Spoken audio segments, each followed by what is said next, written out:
Effective creative leaders understand that embracing creativity enhances problem solving and decision making and just makes you more adaptable. Hi, and welcome to the Creative Solutions Podcast, where we interview cutting-edge creative artists, entrepreneurs, and innovators who are changing the world. We also bring you tips and techniques that you can implement. This episode is brought to you by my favorite productivity hack, the Brain FM app, this podcast's hosts, Podbean, as well as my book, Speak From Within. Hey there, and welcome to the Creative Solutions Podcast. I'm your host, Isolde Trachtenberg. Thank you so much for taking the time to be here. This is the thing about this week's episode. I work with a lot of leaders who want their people, who want their employees, the people who are on the staff of the organizations, to have ingenuity, to be sparked up and ready to innovate and do it collaboratively. But this week, I want to tackle something that's a little bit different. I want to talk about what it means to be a visionary and creative leader. So that's different though, right? Because if you are wanting your people to be really just supercharged and innovative, you got to lead that way. So I want to talk about how you, if you are leading any sort of organization, can harness the power of creativity in your organization. So I'm going to talk a little bit about neuroscience. I'm going to give you some practical guidance on how to do this. I want to help you unlock your own creative potential so that you can drive positive change for yourself, professionally and personally, frankly, and also in your organization. So here we go. Let's start with the intersection of leadership and creativity. Let's talk about that connection. I think it's profound, actually, the connection between leadership and creativity. Effective creative leaders understand that embracing creativity enhances problem solving and decision making and just makes you more adaptable. So if you're a visionary entrepreneur, or you're someone who's making an impact in your community in one way or another, creativity ends up being the secret sauce that's going to propel you forward. Leadership comes in lots of styles, but how does creativity fit into each one? Whether you're a transformational leader, a servant leader, or somewhere in between, creativity can lift up the amount of impact you have. It's not just about managing. It's about inspiring and creating a culture where innovation is going to thrive. So let's talk about, for example, Steve Jobs or Oprah Winfrey. Oprah Winfrey has always known what she wants, I think, and has behaved accordingly. Steve Jobs also always knew what he wanted. And they have wanted their people to embrace new ideas. They've wanted to challenge the status quo. They've wanted to do things no one thought could be done. And each one of these leaders has left an indelible mark on their industries. So if you, as a visionary creative leader, want to do the same, embracing your own ingenuity is one of the ways that you can do that. So let's move on. Neuroscience. There's neuroscience involved in creativity. And you know me, I've talked a lot about your subconscious and that instant of inspiration.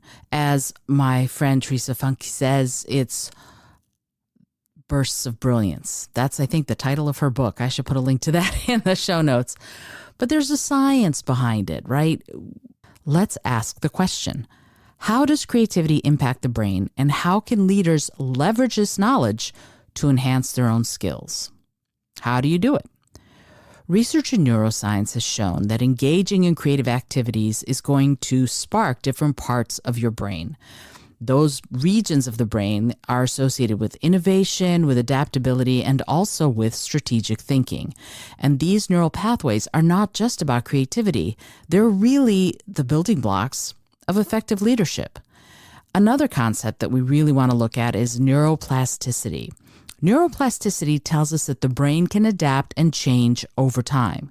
So by intentionally engaging in some of these creative practices, if you're a leader, you can reshape your neural connections, you can foster a more agile and innovative mindset. Yes, that is the name of the old name of this podcast. And if you want to reshape how you're doing things, you can book a coaching session with me and you can see what kind of leadership practice would be best for you to jumpstart your creativity. Because one of the things that I will always say is each one of us is unique. You know this, we all know this, but the important part of that is what kind of creative practice works for me might not be the kind of creative practice that's going to work for you, and vice versa. So we need to identify the one that's going to supercharge your own ingenuity, to bring it out of hiding so that you can feel like you are ready to take on the world with your own innovative and creative spark. Okay, so one of the other things that starts to happen as soon as a lot of people start thinking about being creative is resistance. Stephen Pressfield talks about it in his book, The War of Art. And it's so important to think about resistance because it's a barrier. We put up obstacles. In fact, when I do my Work in Harmony workshops, which are designed to help teams collaborate creatively, immediately there's all sorts of resistance, especially since so many people are terrified to sing in front of other people. And that's one of the first things that we have to break through is the immediate obstacles, the walls they put up, so that they can actually extend themselves creatively in front of one another and make the magic that true team creativity is going to bring forth. So let's look at some of what these barriers might be. It might be fear of failure. Duh, right? We're all like, what if everybody judges me? There might also be some organizational resistance. These common barriers can hinder you as a leader, but also your team from tapping into your creative potential. So one of the ways to do that is to break down those walls, and we can do it together. Again, there are some strategies that I can share with you that can help you overcome your own internal obstacles, but also to help your team overcome these obstacles. And in the workshops that I run and facilitate, we do that very thing so that you may start out with a bunch of resistance and a bunch of obstacles up before we begin to by the time we're done, the things are flowing, the culture is changing, and creativity is present and ready to go. So some of these things that we can do, we can create a culture of psychological safety. We can encourage diverse perspectives and promote open communication. Those are three incredible things that you can do to foster a creative culture and an environment of ingenuity. And so if you want to do that, you can always contact me. We'll work on it together. But I'm going to give you an example of how to create a culture of psychological safety within your own organization. You're going to want to foster that environment where people feel comfortable taking some of these personal and interpersonal risks, where they feel safe sharing their thoughts and ideas, where they can express themselves without being afraid that there are going to be negative consequences. So I'm going to give you a few strategies that you can employ to cultivate what I'm calling psychological safety. Number one, lead by example. Be vulnerable. Be open as a leader. Share your own challenges, your mistakes, and your learning experiences. That's going to set a precedent for other people in your team to feel safe to do the same. Number two, encourage open communication. Really bring forth a culture of open dialogue where every team member is going to be encouraged to voice their opinions, to ask questions, and to offer feedback without being afraid that they're going to be judged or that there's going to be some sort of retribution. Number three, listen actively. Practicing active listening is one of the most important things that you can do for your team. If you fully engage with others when they speak, if you show empathy, if you seek to understand their perspectives, they're going to note that you are there for them. And as their leader, that's going to help them validate their feelings and experiences, and it's going to contribute to that sense of safety and of teamwork. Number 4, have clear expectations and communicate them clearly.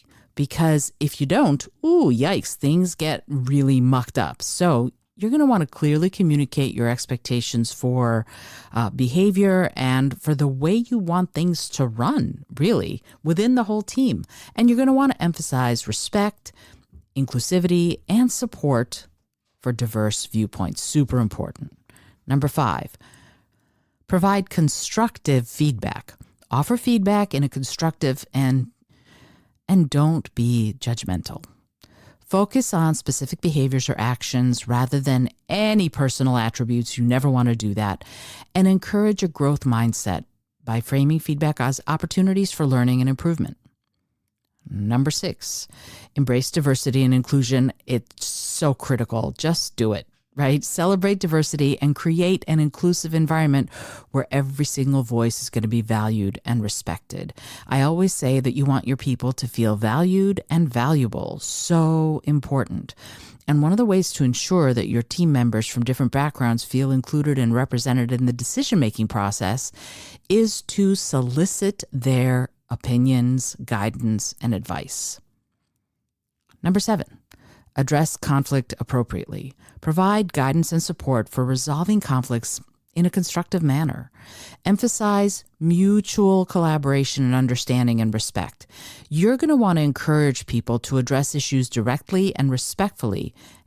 That way you're going to avoid escalating conflicts or things getting way out of hand. Address it directly, address it immediately, and address it respectfully. Whatever the issue is, make sure everyone understands that you are there for them and that this is going to always be based on mutual respect. Number 8, promote trust and transparency. You're going to want to build trust within the team. And one of the ways to do that is by being transparent about the goals, the expectations, and, as I said earlier, decision making. You're going to want to avoid surprises, no hidden agendas, and maintain consistency in what you say and what you do. Number 9, recognize and reward courageous behavior. You're going to want to acknowledge and celebrate instances where team members demonstrate courage by speaking up, taking those risks that we were talking about, and challenging the status quo. Because when they feel free to take chances, that's when ingenuity, innovation, and creativity are going to flourish. So if you really do that, if you really reward that kind of behavior, you're going to encourage them to keep doing it more and more. And all of these are going to reinforce that value of psychological safety within your entire organization, not just your team. And by implementing these strategies intentionally, you as a leader can create a culture of psychological safety where people are going to feel empowered to contribute their best ideas, where they're going to feel like they can take calculated risks, and they're going to collaborate effectively towards the goals that you have already articulated beforehand. Okay, I wanted to give you an example of how you might be able to implement some of the techniques I'm talking about here, and this was about establishing psychological safety. As you're doing all of this, you're going to want to embrace some specific techniques that you can use to bring more creativity into your daily routine. You might want to start brainstorming ideas. You can do mind mapping. You can do any number of different things to help make creativity a bigger part of your day. One of my favorite things to do, really, is to just go, imagine if, what if, and then finish that sentence. That can really spark innovation. It can spark some problem solving just by putting yourself into the state of mind when you ask these questions. But it's not just about ideation. Mindfulness practices such as meditation and visualization can also make creative thinking a bigger part of your day. And as an added bonus, they tend to reduce stress. I've given you a few techniques that you can start with, and it's important to remember that leadership and creativity is a sort of a symbiotic relationship, right? You can be using creativity in the way you lead, and you can also lead techniques for your entire team to embrace creativity, innovation, and ingenuity. So if you're ready to do that, you can reach out to me and maybe schedule a coaching session on how to spark creativity in your life and in your work. Here are a few ways a creativity coach like me can help you. My role when I work with people is to support them on their journey. I can share strategies like goal setting, skill development plans that are individualized and customized to you, and regular progress assessments. You cannot overstate the importance of accountability because all of this is about creating a sort of a roadmap for your success. So if you want to do that, do me a favor, grab a 15-minute free consultation session with me so that you can see how I might be able to help you do all of these things and really level up your game as a leader and also as a creative being on the earth. I really want to thank you for joining me on the show today because all of this is designed to help you reflect on the insights that are out there about creativity and about how creativity can be used to really infuse every facet of your life with what I like to call juice and sizzle. And whether it's breaking down barriers, embracing new techniques, or seeking inspiration from other people's success stories, remember, creativity is not just a skill. It is a skill, of course, because you can build it, even though you think you can't sometimes. You can improve your skill at being creative. Creativity is also a mindset. It can transform your organization. It can drive meaningful change, and it can make you a better leader and a happier person. I hope that you enjoyed today's episode. Until next time, as always, this is Isolde Trachtenberg reminding you to be bold, be creative, and most of all, be kind. Thanks so much for joining me today. I really appreciate you being here. Please subscribe to the show if you're new, and it would mean the world to me if you told a friend about it. Today's episode was produced by Isolde Trachtenberg and is copyright 2024. As always, please remember this is for educational and entertainment purposes only. Past performance does not guarantee future results, although we can always hope.